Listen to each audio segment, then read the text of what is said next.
Good morning, everybody. Good morning, Roman. Good Eh, morning, Gaten. eh, How are you doing? Good, fine. Just obvious statement. Kathy is not with us. Oh, that's Yes, she is a little bit under the weather, oh, and we will pray and hope for a prompt recovery. I know she's watching, but we will look for her. Yay! Be happy.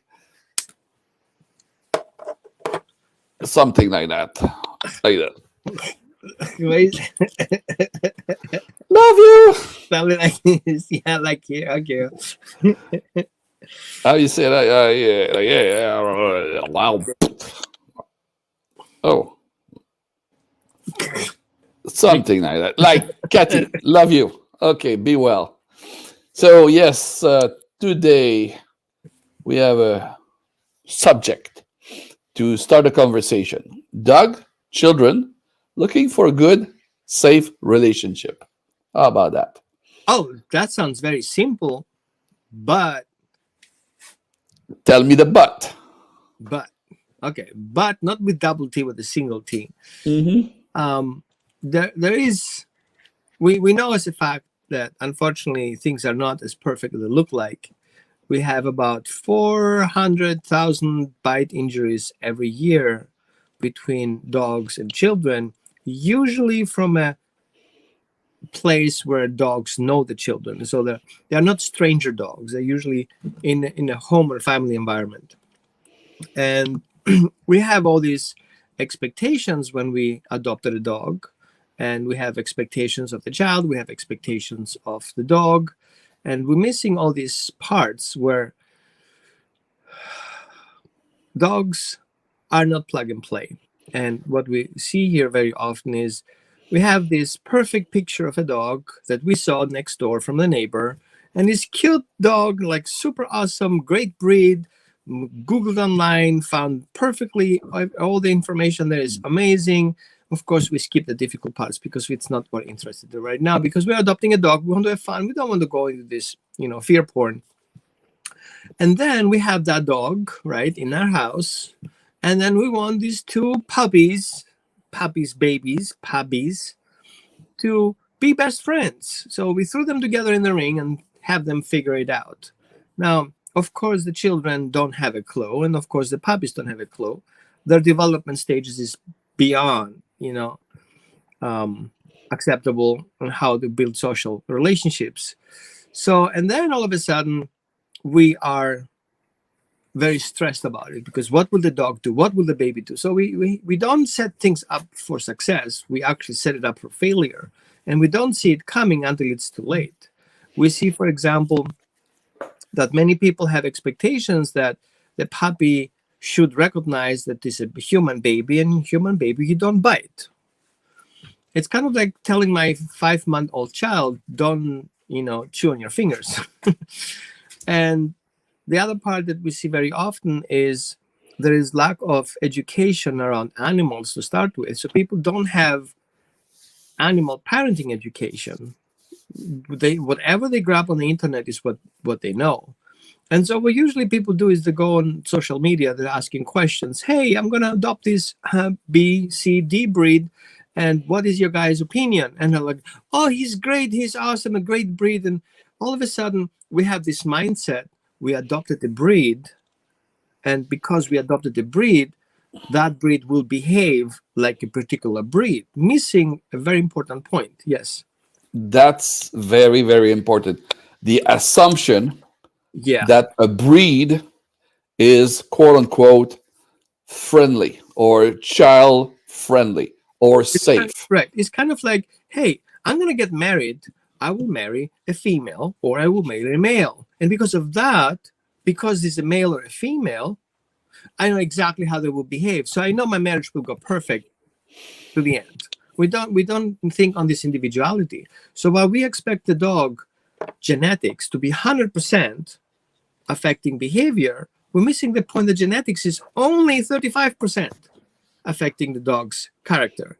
And then the rest of 65% is our environmental factors, which is what I feed my dog, how much I feed my dog, what quality I feed my dog, how is my dog's medical conditions, how do I care for my dog, how long is his nails, how social is my dog, how educated he is, what's my relationship with my dog, what's the relationship of the dog with me, and so on. And so many factors around that makes the dog who he really is. So the idea of what I get in my mind is this perfect breed dog, and the reality is that dog has no clue. And if you don't educate your dog, and if you don't educate yourself, and you don't build a secure attachment relationship, the whole system will collapse, and those 35% will not cut it.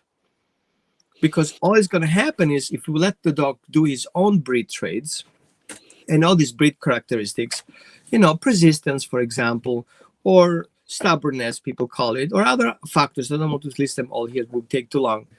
All is going to happen is the dog will go to his extreme, either or, and there is no moral and ethic regulation here. So if a dog has a tendency to engage with things and he has no control of his emotions, then he will engage with it in a prey-predator relationship, which means your child is in danger to get hurt because the dog doesn't have a clue and there is no regulatory system in place.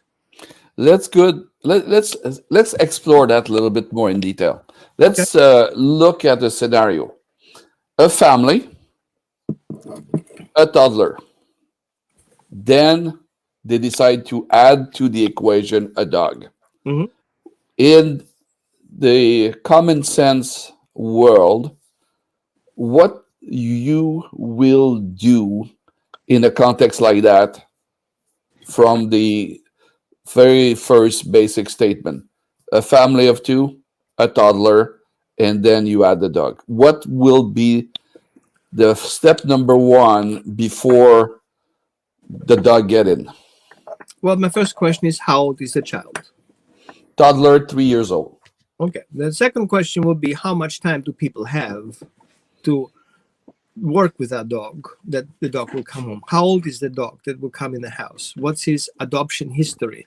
Is he a rescue? Is he coming from a breeder? Is he coming from the internet? Does he come from a neighbor? Does he come from the guy down the street who just parks his car, opens his back truck, and sells dogs out of there? There are so many factors already before you even actually made a choice. Okay, let's make a scenario here. Let's pick up a scenario that the dog is in a shelter and is about 2 years old. Show me a picture. Let's talk about a picture. A child with a dog, and let's take that as the scenario. Let's see what. Let me share a screen and see what I can do to share you the screen. It will be ugly for now and goes like this. Okay, great. So we have a young, looks like a golden, maybe senior mix, and a child. Yeah. So that dog seems to be a service dog in that particular case. Oops, sorry. Here we go. So let's go to the previous one. This previous one is just find the one you pulled. Perfect. This one? So we have definitely a hunting dog. Okay. And then we have a small child. The dog is maybe like 8 weeks old, 9 weeks. Yeah, something like that. So the first thing we're going to have is, that's a great time to socialize the dog into the family. And so the problem, though, is the dog has his need to explore and socialize with his environment, which means he has to educate himself what to do with his teeth as in paws. So the first thing he's going to do, he's exploring his world in his own dog system, which means biting, chewing, touching, poking, jumping on, and all this stuff. And the puppy will not be able to handle this. All right. So the reason why I'm mentioning that is because we have assumptions, because the dog can move on his own. We think he's independent, but he's not. He's just an independent that is small child next to it. How much room will you give that child to explore his environment? Everything has to be safe. Where there's nothing safe of a dog's baby teeth. They're sharp. So just the touching of the skin of a child, which is very elastic, will not do any damage, but it hurts. Not really a lot, but it does. And then what's going to happen next is we have also factors, for example, feeding process. What should I feed my dog that is safe also for my baby? So we have bacterial issues. What can my dog chew that is also safe for my baby? Can my dog chew on a baby's toys? No. because we have the salvia on that. Will it cause my dog to die? Of course not. However, we need to be cautious here because the room that we give the dog to explore the baby's child, we give actually the dog permission to interact with his others stuff. So therefore, the child can take the dog's toys and the dog can take the child's toys. The first failure. We have to have a very clear distinction who belongs to what. Baby stuff, dog stuff. And I don't think it's a good choice for the puppy of that age and the baby of that age to really play freely together. So it has to come a learning process. First of all, the person has to create a secure attachment relationship with the dog, so the dog feels safe, follow instructions, so the parent become the authoritative information flow, so the puppy will learn, follow instructions. At the same time, we have to expect the same thing from the child. If my child has no control of his behavior and he punches the dog on his head, well, that is already a traumatic experience. The dog will see child being dangerous because child hurts. So if we don't have this set up for success, it will fail the first day or maybe the first week. Because the dog always learns at that point is through experience. Everything that happens at any moment in time through his life until he's 16 months old, it becomes an imprint of those experiences. Hands are dangerous. Child is dangerous. Mom will take sock out of my mouth. Hand, mom is dangerous. Everybody who approaches me will take things away from me. And all of a sudden, out of nowhere, we have a resource guarding that we actually trained the dog to do. And then the other thing that we see is that we're not preparing the dog's environment to be educational and safe at the same time. What will be the dog environment to be safe? Well, I have to make sure that whatever the dog's is around, that he can chew on, because this is how the dog explores his environment, how it tastes, how it feels, how hard it is, how soft it is. Imagine that a dog's mouth stimulates the same thing that a child's hand and mouth. So the dog will explore his environment through his scent and through his taste, through his flavor, with the first thing that come up, as sensory systems. And he would just chew whatever is out there. Obviously, the dog is hungry, so everything around him needs to be eaten. So what usually we have to do is we have to keep everything safe for the dog, that he can eat whatever he can see.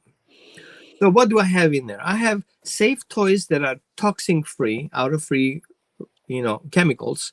So usually natural toys that also my child can chew. So theoretically speaking, you can actually offer your dog everything that your child can eat that is big enough so he cannot swallow it. So the same concept with the child and the dog is the same thing. Of course, we have to consider that the dog's teeth are very sharp. So if he's chewing on something, he eventually will damage it or destroy it. So we want to make sure we don't want to go very hard. We're going to go more softer stuff, like a youth rope toy or a soft antler or some, wood toys that are out there that he can safely chew on stuff. There are many products out there. I don't want to go to any names, but I would definitely avoid those cheap toys that you can get in the dollar store because they're full of toxins. They're actually too toxic for the dogs, and there's no regulations to keep your dog safe. Right. The very important factor that I see very often is the nutritional aspect, because many times lack of proper nutrition, enough nutrition, meaning is we buy cheap food, the dog doesn't get enough nutrients, he gets upset, frustrated, he's chewing more than he should, he goes after everything that he can find, he's basically starving. Even if the food bowl is full, the nutrients aren't on there. So we need to proper feeding the dog as well, which has an effect the way he interacts with his environment. Is there a way, a part in the training with the dog where you train about eating, where to eat, what to eat? Yes. Or I would like the dog to be free to have access to his water, but we have to watch it. I know people remove the water, but I think the dog should always have access to water. We just have to pay attention that 10 minutes later, the puppy will need to pee. So we have these pee and poop schedules in place. We have a lot of rest schedule in place. And I would say regularity is what your dog needs right now. He needs to feel safe and regulated, so everything doesn't need to worry about. Well, we have 4 meals a day instead of two because it's a puppy, right? And so the more often he eats, the likely he's able to digest it, because eating too much in a short period of time, the puppy will overeat. And besides getting bloat, it can also do damage. And he will not be able to digest the whole thing because it goes right out the butt. Hmm. So is there also in connection with the 4 times a day schedule for the feeding, for the food, is there also a schedule for activity or rest? Yeah, I would say every activity that happens with a puppy and your baby should be educational. It's not accidental. So they're working with each other. We can have, a spoon for the baby. It's baby eats and the dog has his dog treat, and the baby eats and the dog has the dog treats. We are eating together. But not the same thing. Of course not. However, it can happen that you can feed the same thing because your baby likes bananas. Your dog Hmm. likes bananas. Your Okay. baby likes soft boiled carrots. Your dog loves soft carrots. So you can actually share food, Okay. but don't share it with your own finger, kind of, sort of, right? But having those common interactions with each other in a separation where the mother is in between, the baby is in the chair, and the dog is next to each other, we can have these common interactions so the dog has his social interactions with the kid. How to avoid to create for the dog the impression that any food that he share with the toddler is free game for him. So if we take the example, the dog like soft carrots, baby toddler like soft carrots, and both like that. Well, So one you thing get I see very often is where children are be given food to give the dog. okay, And because the children don't have these um, mechanics to control their hands, if the dog comes up, the child gives the dog a food. So the dog would see a child having food, he's going to pick it up because it's really the same level. All he's right. basically offered. So if your child eats something, the dog would come up and eats his dog's food from his hand because he thought it's for him. Yeah, but did you train the dog to make sure it's not biting the hand? Exactly. So I see very often where people are teaching the kids to offer the dog a treat, which I disagree with. The dog should learn that only per invitation you can things out of your hand. And the process to get that is you coming up, you sit, and you wait for further instructions, which is also a moral and ethical code. You just don't come up and take things away. You come up and sit and wait for getting released to get the treat, which Mhm. means if I don't physically invite you, come, you cannot just take it, right? Now, in physical world, the dog will actually, the mother dog, or whoever takes care of the dog from a same species perspective, they will growl, they will show certain signals. So the dog is very clear because those signals are inbred. Now, unfortunately, people don't know those signals, so we have to teach them the baby signals because the baby will not be imitating the dog signals in no way. He cannot even talk his Mhm. own language. But kids are very clear in doing sign language. So we can teach the child to give the dog sign language so the dog can understand the sign language that we use, that the child uses, and everybody can understand. For example, I make it very big. The only way to get a treat, if I offer it to you, and if I do this, then you do that. So if you sit, then I offer you the treat with open hands and not with my fingers in between. Make sense? So if I'm holding something in my hand and want to eat it, that's not an invitation. But that is invitation that it's served for you free to come and take it. So you offer to the dog the food, and the dog has to wait, is trained to wait to receive the offer. Yeah. And The you main there, the key is communication. In order to mhm, get what you want, if it's available, is through communication. If you're not communicating with me, you're not getting it. right. And what you said is based on the assumption that the dog and the owner share the same training in the sense that the owner knows the protocol, the dog has been trained to follow the Right. protocol. Then you let the dog to the child.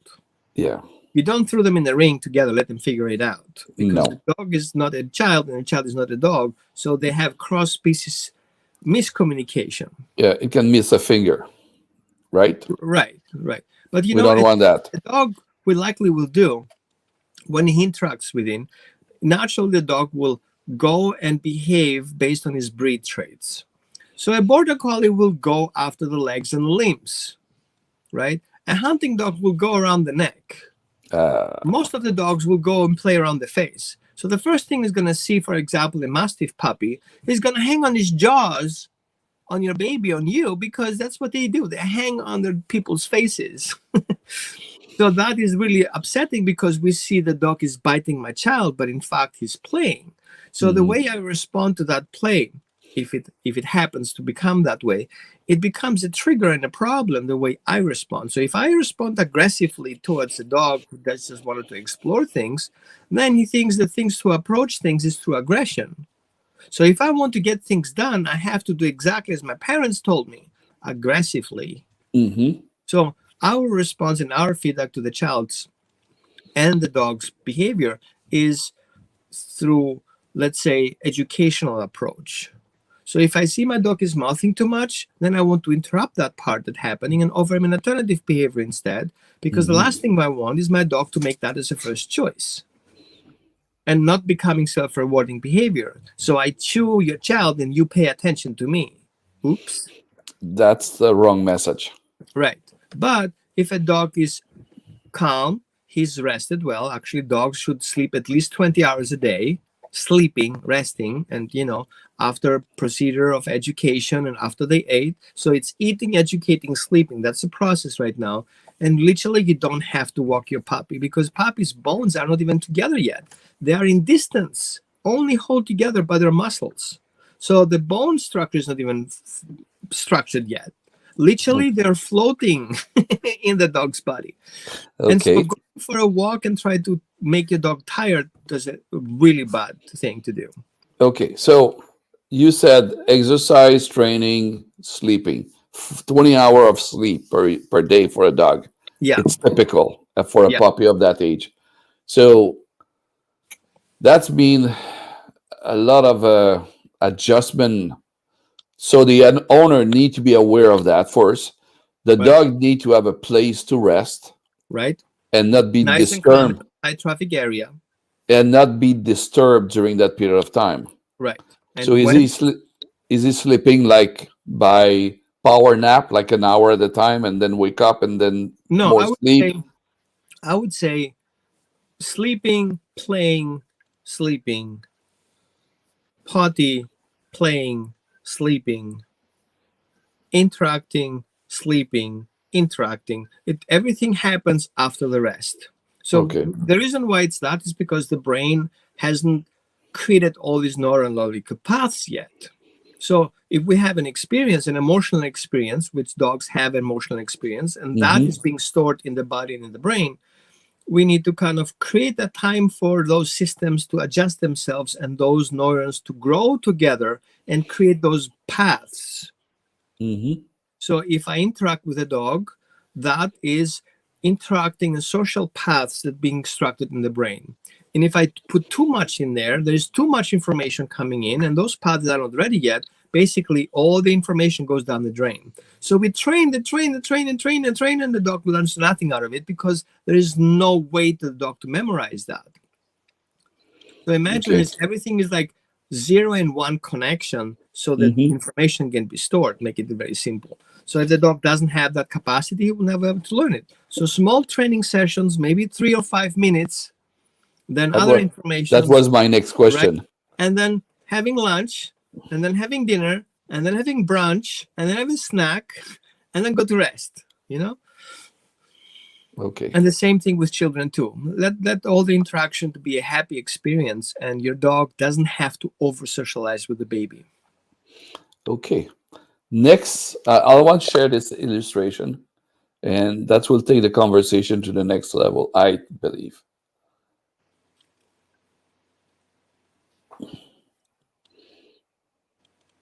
I can see already. Let's talk about that. So we have a dog, and the first thing we see is a fear behavior. So the dog stands as he is right now. He's ready to go right or left. He seems to be cornered in that space. He's trapped. Behind him is the baby. In front of him is the parent, and he cannot go right and left. And he's like, what the bark is going on here? And plus, he has all these dots on his body, and he obviously Uh-huh. he didn't do it himself. Somebody did it to him. So we missed that part. The dog have a sense of how they feel and how things happen to them. So that will be a perfect sign that that dog eventually can snap at the child to stop it from happening, because he will never do that, or he would likely not do that to a person that he's relying on. Hmm.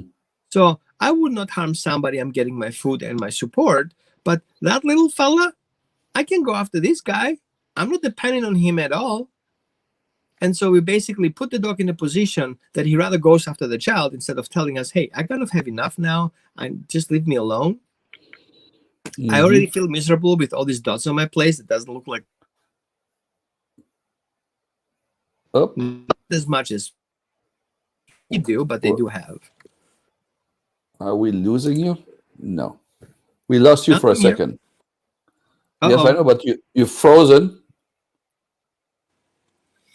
and then you're back. But you Okay. heard me, right?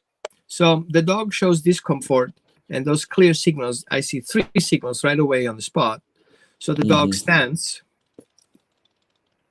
Yeah. and then what else we see is the dog's body language, and of course also his location and position into the space. So we have this position, body language, and facial expression that shows at the same time, so that the dog doesn't feel comfortable.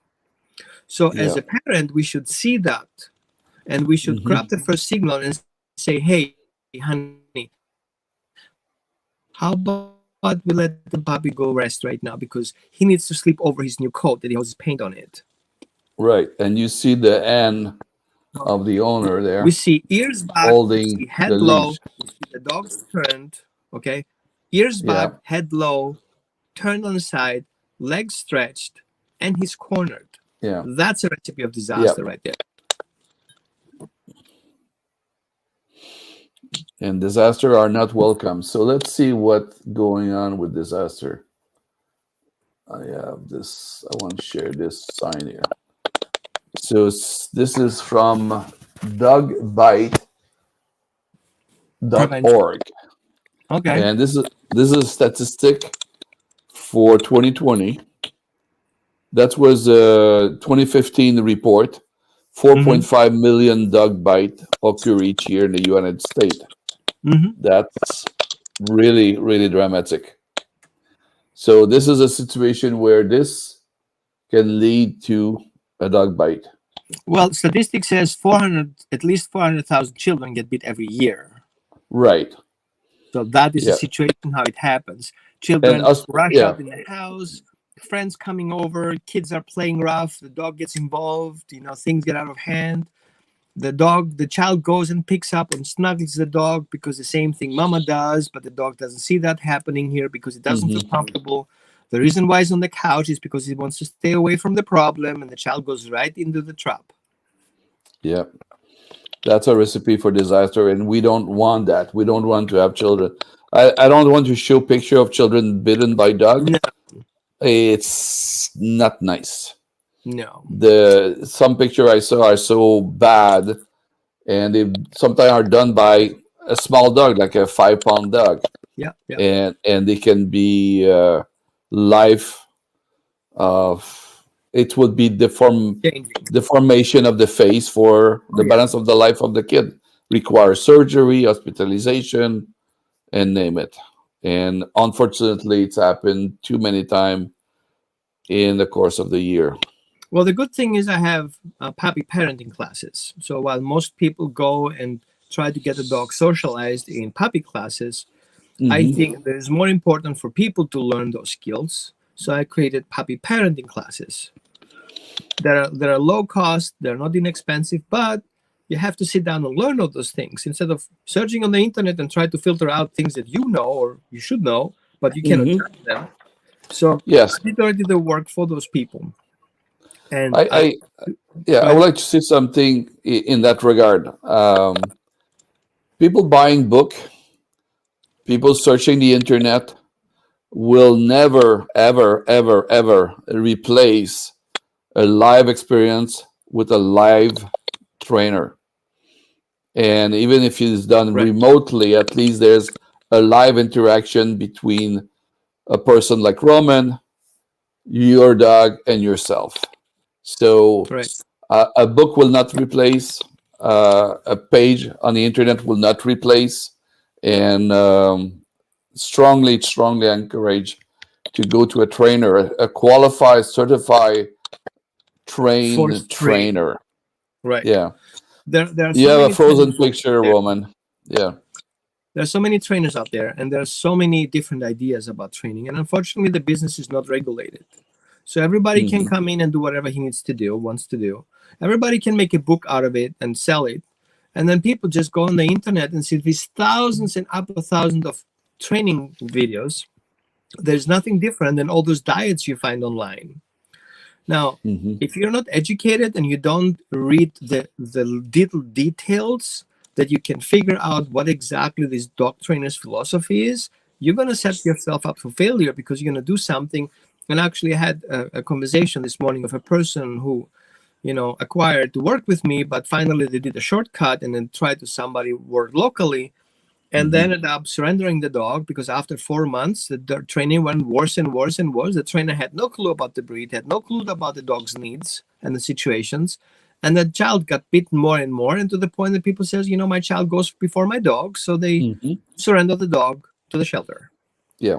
I would like to take the conversation to the next level and add this picture. I think you're coming back to life because you have a frozen picture for about 5 minutes. Right. Now I see you moving. Now, this is a leap forward. You have a trained dog and Right. you have a child there. Right. And what has happened in this context between what we see there and the previous picture? So what I see here right now is a child that looks not healthy, and we have a dog who is there for comfort. That dog Hmm. knows exactly what to do. He is there available. How that he knows what to do? What happened? Why he knows how to do Well, it? he knows what to do because he's being trained to understand what he does. It's a Yes. dog that has the quality to be able to process that information because not every dog is a social dog. Not every dog is a therapy dog. Not every dog is a hunting dog. And not every dog is a guardian dog. Yes. So we have to go on to what the dog is capable of doing. We Hmm. cannot just adopt a dog and want to become a therapy dog because we want the dog to be a therapy dog. If the dog doesn't have the qualities for it, he cannot be one. If he cannot control his emotions, he will not be able to be stable. Hmm. That's And that's so true.